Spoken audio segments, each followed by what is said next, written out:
Hello everyone, welcome in Classic Economics।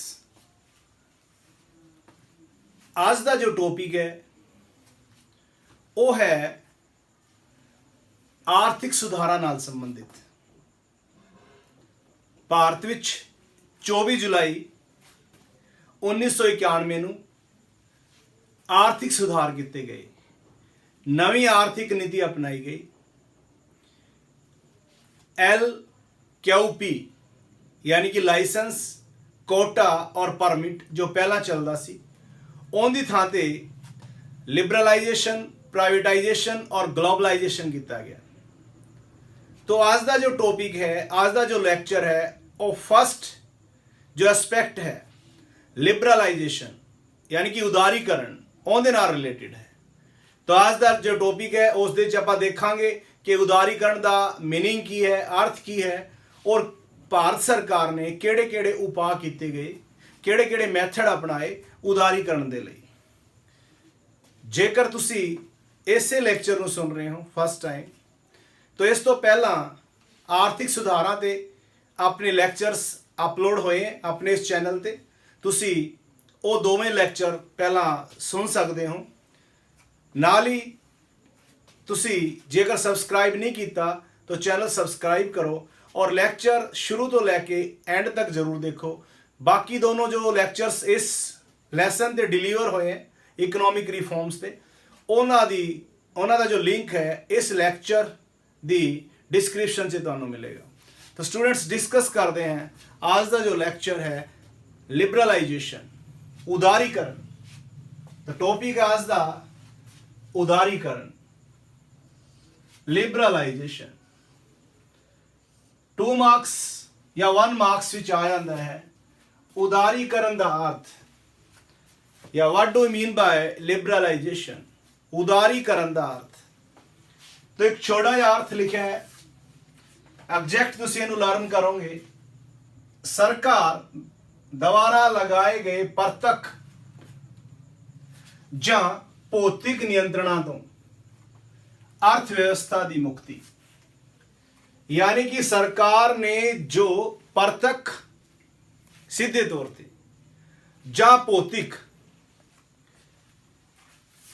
जो नियंत्रण लगाए होंदे हैं अर्थ व्यवस्था ਦੇ ਵਿੱਚ ਉਹਨਾਂ ਤੋਂ ਮੁਕਤੀ ਦਿਲਾਣਾ, ਉਹਨਾਂ ਨੂੰ ਹਟਾ ਦੇਣਾ ਜਾਂ ਉਹਨਾਂ ਤੋਂ ਆਜ਼ਾਦ ਕਰ ਦੇਣਾ, ਉਸ ਨੂੰ ਕਿਹਾ ਜਾਂਦਾ ਹੈ ਉਦਾਰੀਕਰਨ। ਇੱਕ ਵਾਰੀ ਫੇਰ ਦੇਖੋ मीनिंग, सरकार द्वारा लगाए गए प्रत्यक्ष जां भौतिक नियंत्रणों तो अर्थव्यवस्था की मुक्ति।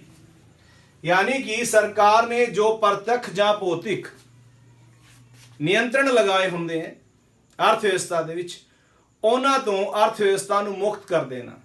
यानी कि अर्थव्यवस्था दे विच जिन्नियां भी रुकावटां हैं निवेश करन दे विच, उद्योग लाउण दे विच, उन्हां नूं हटा देना, रिलैक्स कर देना, आसान कर देना, उस नूं कहंदे उदारीकरण। उदार जो वर्ड है, उदार का मतलब की है स्वतंत्रता यानी कि फ्री छड़ देना।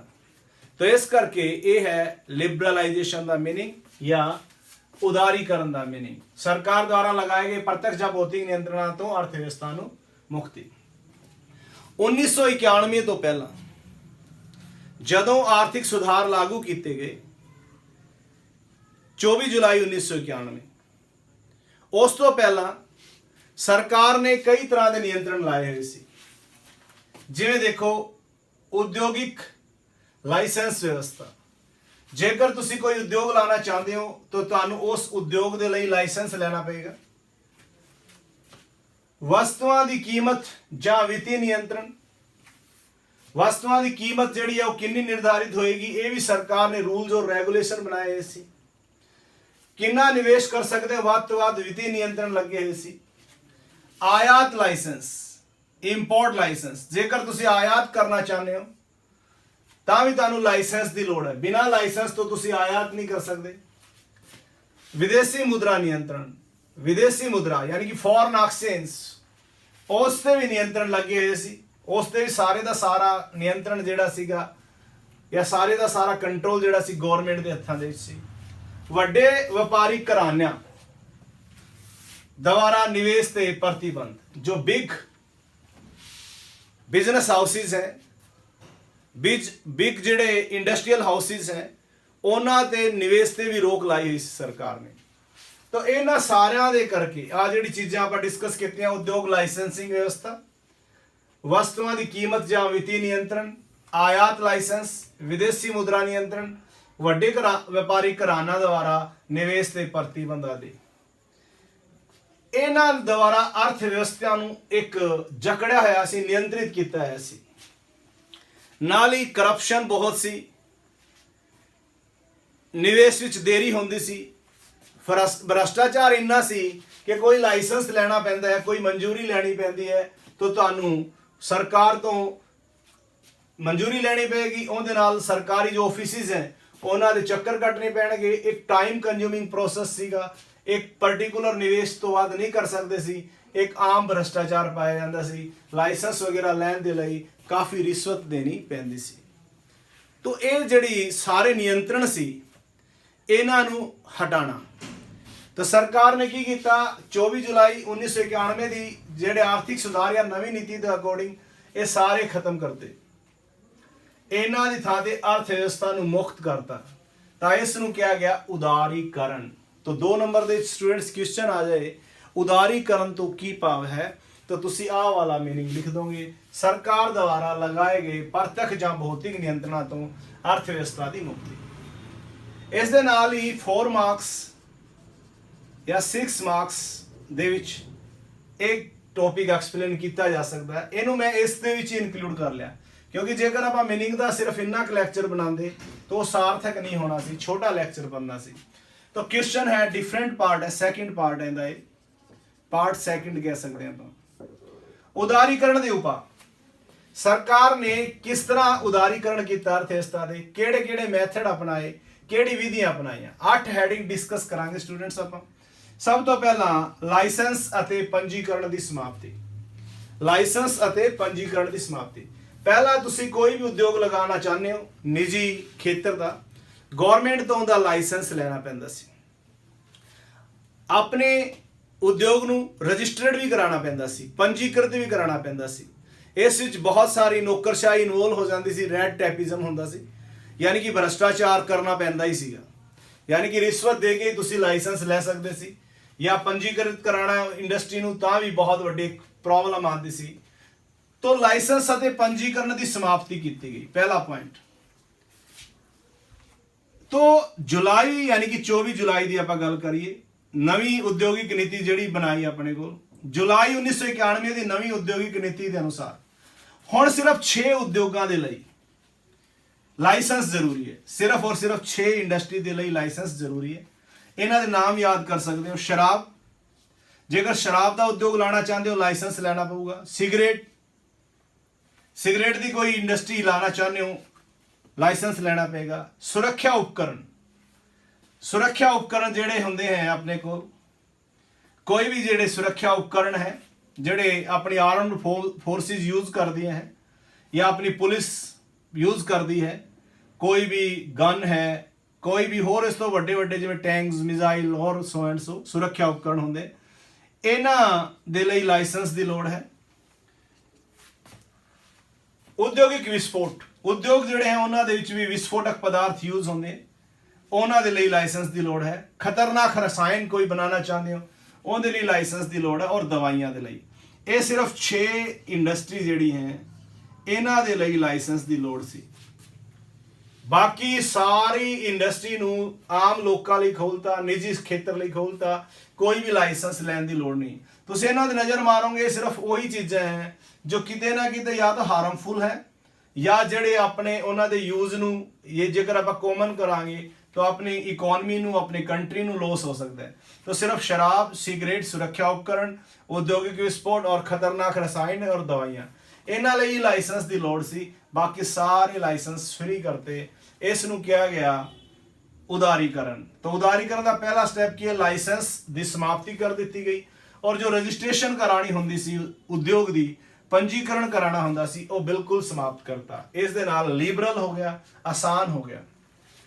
दूसरा पॉइंट है बहुत इंपॉर्टेंट, एकाधिकारी कानून तो छूट। एक कानून काम कर रहा सीगा 1991 तक, जुलाई 1991 तक। MRTP act, MRTP monopolistic, M का मतलब है monopolistic, restrictive trade practice, monopolistic restrictive trade practice act. इस एक्ट के तहत की व्यवस्था सी कि कोई भी उद्योग जो 100 करोड़ रुपए तो वध दी पूंजी अपने उद्योग में इन्वेस्ट करता या इन्ना कारोबार करता 100 करोड़ रुपए तो वध, उन्होंने MRTP फर्म घोषित कर दिता जाता सी और उन्हें ते कई तरह के कर जिहड़े है लाए जाते सी, कई तरह के प्रतिबंध लाए जाते सी। तो इस कानून तो भी छुटकारा दिता गया इस नवी औद्योगिक नीति के अनुसार या नवे आर्थिक सुधारों के अनुसार। यह भी एक उदारीकरण का बहुत बड़ा पॉइंट सी, एकाधिकारी कानून तो छूट, यानी कि एबोलिशन ऑफ MRTP एक्ट। तीसरा पॉइंट है उद्योगां नूं विस्तार अते उत्पादन की छूट। पहला उद्योग एक निश्चित उत्पादन ही कर सकते सी, उस तो वध मात्रा पर प्रोड्यूस नहीं कर सकते सी, गवर्नमेंट ये डिसाइड करते सी। पर की किया गया हुण कि जिन्ना मर्जी तुसी अपने उद्योग का विस्तार कर सकते हो, यानी कि उनकी प्रोडक्शन कैपेसिटी को बढ़ा सकते हो और जिन्ना मर्जी उत्पादन कर सकते हो, कोई भी रोक नहीं है। चौथा है लघु उद्योगों की निवेश सीमा विच वाधा। जिहड़े लघु उद्योग है उन्हां विच पहलां नालों निवेश सीमा बढ़ा दी गई। तो जिहड़े लघु उद्योग है, स्मॉल स्केल इंडस्ट्री है, उन्हां दे लई 5 करोड़ तक की निवेश करने की व्यवस्था की गई। और जिहड़े वैरी स्मॉल इंडस्ट्रीज हैं, यानी कि अति लघु उद्योग, उन्हां विच 25 लाख तक का निवेश कर सकते हो। तो निवेश सीमा विच वाधा किया गया। यह भी उदारीकरण की एक बहुत बड़ी मिसाल सी या बहुत बड़ा जिहड़ा है पॉइंट सी। पंजवां है पूंजीगत पदार्थों के आयात की छूट। पूंजीगत पदार्थों का आयात किया जा सकता सी। पूंजीगत पदार्थ वो होंगे हैं जो अगे फर्दर किसी वस्तु के उत्पादन विच काम आते हैं, जिवें मशीनरी है। तो जेकर तुसी कोई उद्योग लगाना चाहते हो और उनकी मशीनरी किसी विदेश के विच किसी कंट्री कोल है, आप उधरों लैके आना चाहते हैं, उसके आयात की छूट दी गई। 6वां पॉइंट है तकनीक आयात की छूट। तुसी कोई इंडस्ट्री स्टेबलिश करना चाहते हो, एक नवी तकनीक अपनाना चाहते हो, तो किसी कंट्री को जेकर अच्छी तकनीक है तुसी तकनीक का आयात भी कर सकते हो, इसकी भी पूरी छूट है। जापान तो या किसी होर कंट्री तो जेकर आपां नूं उस कंट्री की तकनीक भी चाहिए है तो वह भी आयात करने की छूट दी गई। यह भी एक बहुत बड़ा उदारीकरण का एक एग्जाम्पल सी। 7वां है ब्याज दर का स्वतंत्र निर्धारण। 1991 तो पहला ब्याज की दर का निर्धारण RBI करता सी, यानी कि केंद्रीय बैंक करता सी। हुण 1991 तो बाद नवे आर्थिक सुधारों के अनुसार कोई भी व्यापारिक बैंक अपनी ब्याज की दर का निर्धारण खुद कर सकता है, तो इस तो भी उन्होंने छूट दी गई। और लास्ट पॉइंट 8वां करां विच सुधार। करां विच बहुत सारे सुधार भी किए गए, करां नूं आसान बनाया गया, करां दे विच छूट दी गई ताकि उत्पादन का स्तर बढ़े। तो यह सी उदारीकरण के उपाय। तो 8 उपाय करने हैं लाइसेंस और पंजीकरण की समाप्ति, एकाधिकार कानून तो छूट, उद्योगों नूं विस्तार और उत्पादन की छूट, लघु उद्योगों के निवेश सीमा विच वाधा, पूंजीगत पदार्थों के आयात की छूट, तकनीकी आयात की छूट, ब्याज दरां की स्वतंत्र निर्धारण और करां विच सुधार। तो ये है स्टूडेंट एक बहुत इंटरेस्टिंग बहुत इंपॉर्टेंट टॉपिक आर्थिक सुधार जिहड़ा लैसन है या नवी जिहड़े नवी आर्थिक नीति उहदे अंडर एक आंदे हैं 3 तरह के मुख्य आर्थिक सुधार किए गए सी। उन च उदारवाद, निजीकरण और विश्वैश्वीकरण, लिबरलाइजेशन, प्राइवेटाइजेशन, ग्लोबलाइजेशन। तो इस लैक्चर में आप पढ़ा है उदारवाद, उदारवाद का अर्थ और उदारवाद के उपाय।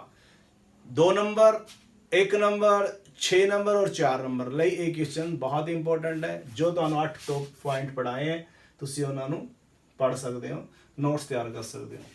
तो इस स्टूडेंट्स अपना आज का लैक्चर तुसी हर लैक्चर नू शुरू तो लैके एंड तक जरूर देखा करो। कोई पता नहीं लैक्चर के किहड़े हिस्से दे विच किहड़ी बहुत अच्छी नॉलेज और बहुत अच्छा इंपैक्टफुल मैटीरियल तुहानू मिल जाए। कई बार शुरुआत थोड़ी जी डल होंदी है, ਐਂਡ ਬਹੁਤ ਅੱਛਾ ਹੁੰਦਾ ਹੈ, ਕਈ ਵਾਰੀ ਮਿਡਲ ਪੋਰਸ਼ਨ ਬਹੁਤ ਅੱਛਾ ਹੁੰਦਾ ਹੈ। ਤਾਂ ਤੁਸੀਂ ਪਹਿਲੇ 1 ਜਾਂ 2 ਮਿੰਟ ਵੀਡੀਓ ਨੂੰ ਵੇਖ ਕੇ ਲੈਕਚਰ ਨੂੰ ਸੁਣ ਕੇ ਜਜਮੈਂਟ ਨਹੀਂ ਕਰ ਸਕਦੇ ਇਹ ਲੈਕਚਰ ਕਿਹੜੇ ਪਾਸੇ ਨੂੰ ਜਾਣ ਵਾਲਾ ਹੈ। ਤਾਂ ਇੱਕ ਰਿਕੁਐਸਟ ਹੈ ਕਿ ਲੈਕਚਰ ਸਾਰਾ ਸੁਣਿਆ ਕਰੋ। ਇੱਕ ਵਾਰੀ ਨਹੀਂ ਸਮਝ ਆਉਂਦਾ ਦੂਸਰੀ ਵਾਰੀ ਸੁਣ ਲਿਆ ਕਰੋ। ਉਸ ਨਾਲ ਰਿਲੇਟਡ ਜਿੰਨੇ ਵੀ ਹੋਰ ਦੂਸਰੇ ਲੈਕਚਰ ਹੈ ਉਹਨਾਂ ਨੂੰ ਵੀ ਸੁਣ ਲਿਆ ਕਰੋ। ਇਸ ਤਰੀਕੇ ਨਾਲ ਤੁਹਾਨੂੰ ਇਸ ਚੈਨਲ ਦੇ ਥਰੂ ਸਾਰੀ ਇਕਨੋਮਿਕਸ ਮਿਲਦੀ ਰਹੂਗੀ। ਹਰ ਲੈਸਨ ਦੇ ਅਲੱਗ-ਅਲੱਗ ਵੀਡੀਓਜ਼, ਅਲੱਗ-ਅਲੱਗ ਲੈਕਚਰਸ ਡਿਲੀਵਰ ਕੀਤੇ ਜਾਣਗੇ।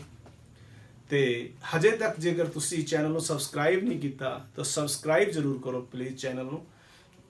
ਬੈਲ ਆਈਕਨ ਪ੍ਰੈਸ ਕਰੋ ਤਾਂ ਕਿ ਨੋਟੀਫਿਕੇਸ਼ਨ ਤੁਹਾਨੂੰ ਮਿਲੇ। ਲੈਕਚਰ ਅਗਰ ਅੱਛਾ ਲੱਗਦਾ ਹੈ ਤਾਂ ਲਾਈਕ ਜ਼ਰੂਰ ਕਰਿਆ ਕਰੋ। ਇਸ ਦੇ ਨਾਲ ਇੱਕ ਬਹੁਤ ਅੱਛੀ ਮੋਟੀਵੇਸ਼ਨ ਮਿਲਦੀ ਹੈ ਸਾਨੂੰ। ਪਲੱਸ ਅਗਰ ਲੈਕਚਰ ਅੱਛਾ ਲੱਗਿਆ ਤਾਂ ਆਪਣੇ ਨਾਲ ਵਾਲੇ ਕੋਲੀਗਸ ਦੇ ਵਿੱਚ, ਹੋਰ ਸਾਥੀਆਂ ਦੇ ਵਿੱਚ ਜਾਂ ਸਟੂਡੈਂਟਸ ਵਿੱਚ ਇਸ ਨੂੰ ਵੀਡੀਓ ਨੂੰ ਸ਼ੇਅਰ ਕਰਿਆ ਕਰੋ ਤਾਂ ਕਿ ਉਹਨਾਂ ਨੂੰ ਵੀ ਬੈਨੀਫਿਟ ਹੋ ਸਕੇ। ਆਪਣੀ ਇਸ ਮਿਹਨਤ ਦਾ ਰਿਵਾਰਡ ਸਭ ਨੂੰ ਮਿਲ ਸਕੇ, ਇਸ ਦਾ ਬੈਨੀਫਿਟ ਮਿਲ ਸਕੇ। ਤਾਂ ਸਟੂਡੈਂਟਸ ਇਹ ਸੀ ਆਪਣਾ ਅੱਜ ਦਾ ਲੈਕਚਰ। ਮਿਲਦੇ ਹਾਂ ਨੈਕਸਟ ਲੈਕਚਰ ਵਿੱਚ। Thanks a lot.